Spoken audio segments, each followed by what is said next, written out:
Cette nouvelle bibliothèque des sciences a ouvert le 14 janvier 2013. C'est un bâtiment qui prend place sur une parcelle du campus qui a été extrêmement contrainte, ce qui a obligé les architectes à un certain nombre de prouesses.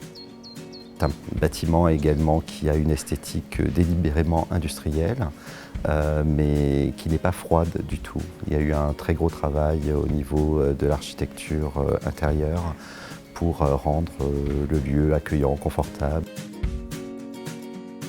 La bibliothèque, donc, elle se développe sur 4000 m² de chaune, s'organise sur 2 plateaux de lecture.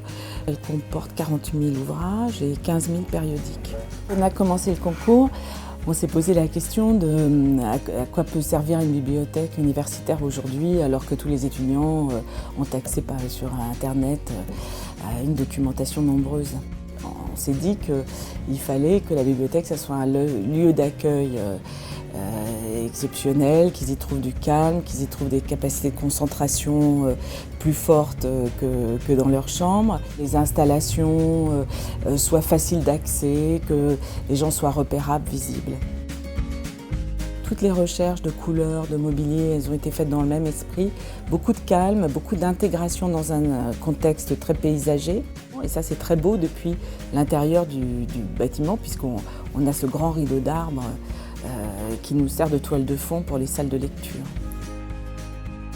Alors, il y a des attentes environnementales qui sont très fortes. Le bâtiment, il est bioclimatique, c'est-à-dire que ce ne sont pas des systèmes qui viennent faire qui va être économe en énergie, mais déjà toute sa conception est faite pour ça.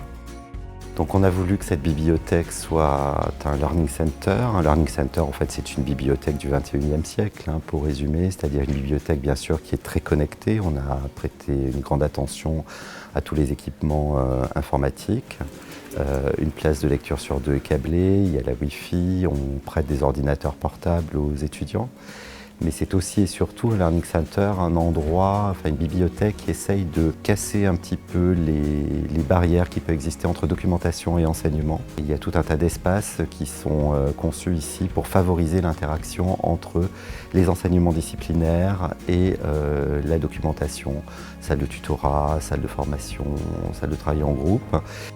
Le bâtiment a été financé à 100% par le Conseil régional d'Île-de-France, que ce soit pour la construction elle-même, 12 millions d'euros, que pour le premier équipement. La région a un engagement extrêmement fort sur la recherche et l'enseignement supérieur. On pense qu'il faut absolument agir sur ce secteur. On a la chance d'avoir en Île-de-France 40% de la recherche française, 17 universités, 600 000 étudiants et on considère que c'est un véritable trésor. On a une action particulière sur les bibliothèques parce qu'on a défini 4 grandes priorités dans notre action, dans notre modalité d'intervention. La première grande priorité, c'est le soutien aux conditions de vie et d'études des jeunes. Le fait qu'on les mette dans des conditions où leurs lieux d'études soient des lieux d'études qui sont satisfaisants.